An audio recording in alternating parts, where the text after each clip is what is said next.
Europe has a new secret weapon against Russia, and it's not what you think it is. Forget tanks, forget Patriot missiles, forget NATO soldiers and multicam standing around looking serious. Europe's newest anti-Russia weapon? Swamps. Yes, wetlands, bogs, and marshes. The same terrain that ruins your camping trip and eats your Jeep tires are now being rebranded as armored warfare kryptonite. It sounds a little crazy, but Finland and Poland are seriously considering reflooding dried peatlands along their eastern borders to stop Russian armor in its tracks. And if history has taught us anything, it's that tanks hate mud. Hey friends, Wes here, and here's the dirty truth. No matter how many sensors, reactive armor plates, or hypersonic buzzwords you slap onto a tank, it's still just a 50-ton steel box that needs solid ground. Drop into a spongy, waterlogged terrain, and you've basically built a $10 million anchor. Finland and Poland are exploring rewetting drained peatlands, wetlands that were dried out decades ago for farming and forestry. Bring back the water, and suddenly you've got an impassable terrain that can swallow tanks axle deep. Think of it as a natural anti-tank ditch, except this ditch also reduces carbon emissions. As one Polish defense official bluntly put it, quote, "Nature is an ally, and we want to use it." Now, pilot programs are underway in Finland.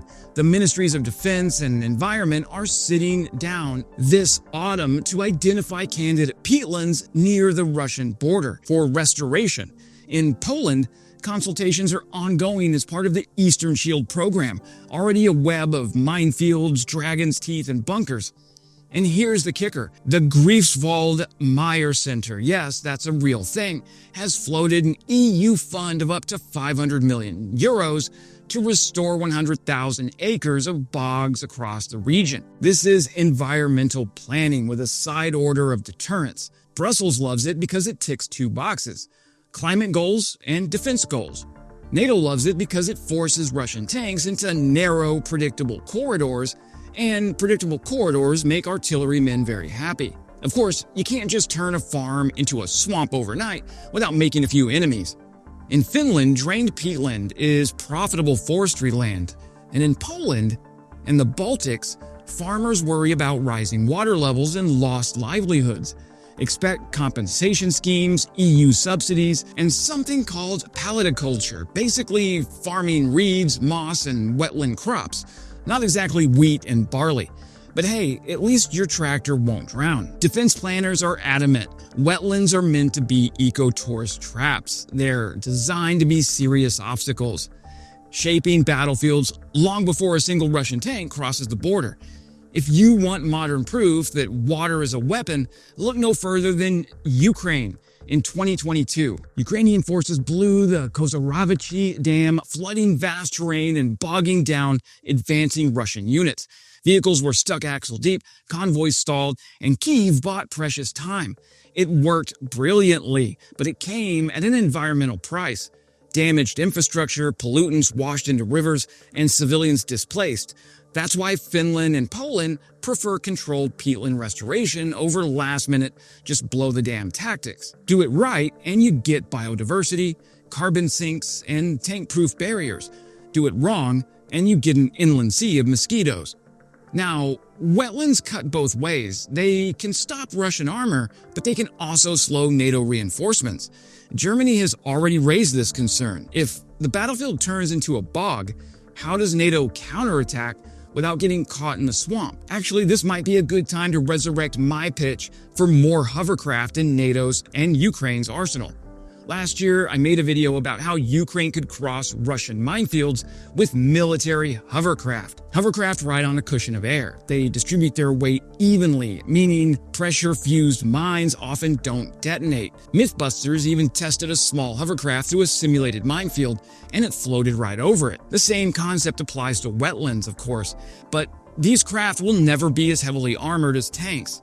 But they would provide that capability for a rapid counteroffensive across wetlands if Russia someday pulls the trigger on westward expansion beyond Ukraine. Now, imagine NATO stocking up on LCAC-style hovercraft. These could definitely move troops, artillery, and supplies across any wetlands that would leave Russian armor stuck. If swamps are the new battlefield, hovercraft are the new cavalry. So if you start seeing Poland and Finland quietly buying hovercraft, don't laugh. They're preparing to outmaneuver Russia in the mud. Combine swamps with Poland's eastern shield minefields, dragon teeth, and fortifications, and you get a layered defense system. Russia tries to push armor west. Wetlands funnel them into narrow kill zones. Those corridors are mapped, pre-sighted, and targeted by NATO artillery, drones, and missile teams. It's warfighting 101. Shape the battlefield before your enemy even arrives. The difference here is that the shaping is done with water tables and peat moss. And here's where it gets almost poetic. Restoring peatlands doesn't just block tanks, it also locks carbon back into the soil. Drained peatlands are giant carbon emitters. Restored peatlands are giant carbon sinks that trap greenhouse gases. So Brussels gets to call it climate policy while defense ministries call it war planning. For once, environmentalists and the generals are on the same page. I can't think of another defense initiative where Greenpeace and NATO would both cheer. Unless NATO someday defends Wales with HIMARS, then maybe. For Russia, this strategy is a logistical nightmare. Their invasion doctrine relies heavily on armored thrust across broad fronts. Force those armored units into narrow kill zones, and suddenly their deep operations doctrine collapses. Remember, Russia already struggles with basic logistics, discipline, and morale. Now imagine you're a Russian tank commander and your orders are to advance west, but the road literally disappears into a bog. Your tracks sink, your crew bails, and overhead, NATO drones are filming your humiliation for TikTok. The strategic effect is devastating. It doesn't just stop tanks, it breaks morale. History has a cruel way of punishing generals who think they can outmuscle the terrain. Again and again, armies armed with superior numbers or technology have been brought to their knees not by the enemy's firepower, but by the mud, the cold, or the landscape itself. Take Napoleon in 1812. The French emperor marched into Russia with nearly 500,000 men, the most powerful army Europe had ever seen up to that point. He didn't just underestimate the Russian winter, he underestimated the terrain that came with it. Once the roads turned into endless marsh and rutted mud, his supply lines collapsed. Horses starved, wagons sank, and men froze in waist-deep sludge. By the time he limped back out, his grand army was a shadow of its former self, whittled down not just by Russian muskets, but by Russian swamps and weather. Fast forward to 1941, Operation Barbarossa. The Germans slammed headlong into the Soviet Union, but the Germans quickly discovered that the vast Soviet steppe and notorious Ukrainian marshes were as formidable as any tank brigade. Armored columns were forced into long detours around marshlands, stretching already fragile supply lines and slowing the pace of German advance. German planners had assumed blitzkrieg would conquer all. What they got instead was bogged down divisions, crumbling logistics, and swamps that doubled as partisan sanctuaries, bleeding them dry. Even in modern times, the terrain continues to exact a toll. In 2022, Russian tanks grinding toward Kyiv found themselves swallowed by Ukraine's spring mud season. Viral images of $10 million armored vehicles abandoned in muddy fields became instant memes.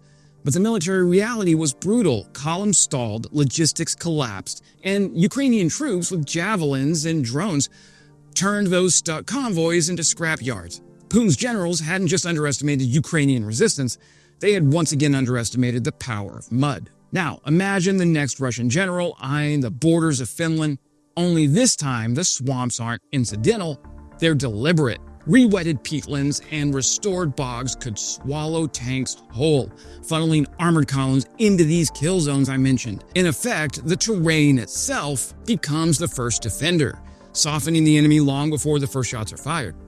The lesson is as old as warfare itself. Ignore the terrain, and you fight two enemies, the army in front of you and the ground beneath your feet. And the ground always wins. The genius here is that swamps are cheap. You don't need billion-dollar jets or next-gen tanks, you just need water, peat, and patience. The West doesn't need to meet Russia tank for tank. It can meet them with swamps, drones, and mines. Let nature do the heavy lifting. This is asymmetric warfare at its finest. Russia spends billions building new armor.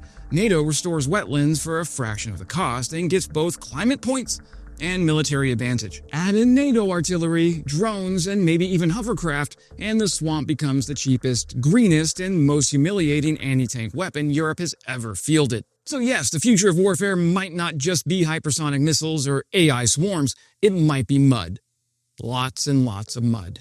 And if Russian generals haven't learned their terrain lessons by now, the swamp will teach them.